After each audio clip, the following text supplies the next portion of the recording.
sexual relationships and activities with other males. As the history of Sodom and Gomorrah shows, the end of such a society, today, the whole world is impending.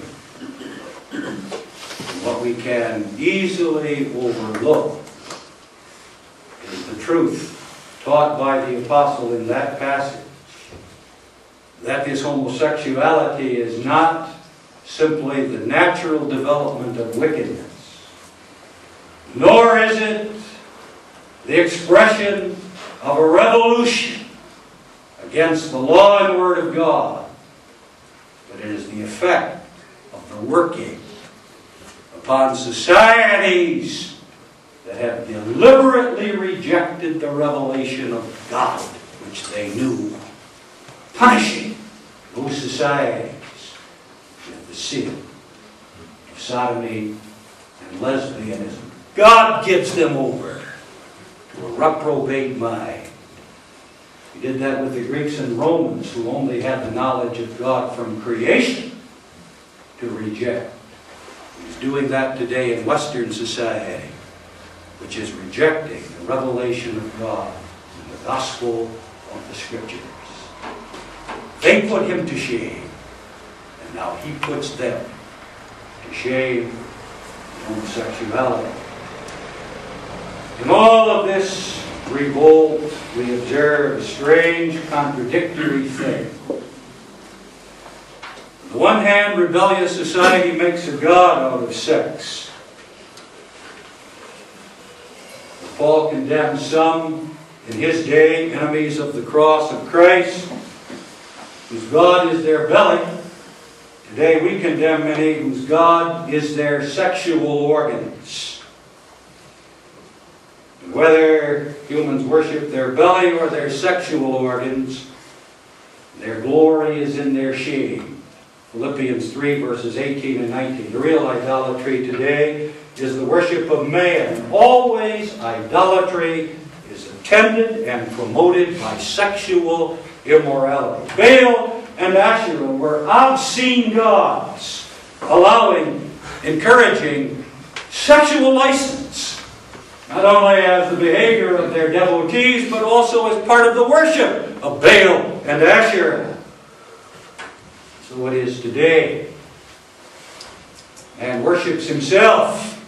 He worships himself particularly by this sexual license. But on the other hand, rebellious society makes of sex an ordinary thing, no different from eating and drinking. And that was the notion in Corinth when Paul went there with the gospel. Paul denied that, quote, meats for the belly and the belly for meats, as though fornication were also merely a bodily function. The body is not for fornication, wrote Paul, but for the Lord. 1 Corinthians 6, verse 13. Sex is not God, but neither is it an ordinary bodily function, like eating and drinking. It is special. It belongs to the mystery of marriage. This is its meaning. This meaning determines its use. So, the true church is called to teach. And so, true believers and children of believers are to live in the midst of and against this sexual revolution. The true church is called to confess the truth about sex. She must condemn the lies of the sexual revolution. Divorce is hateful. God hates divorce. Malachi 2 verse 16. Remarriage after divorce is adultery. Luke 16 verse 18.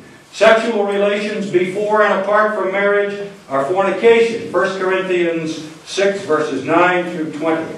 Pornography is transgression of the seventh commandment.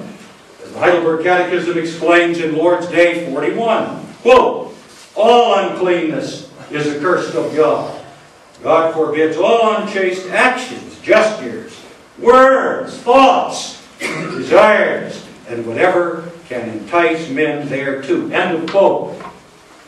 Pornography. Homosexuality is not an alternative lifestyle.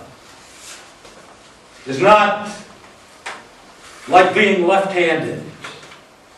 It is vile affection, unseemly, unnatural, and error. Romans 1:26 through 28.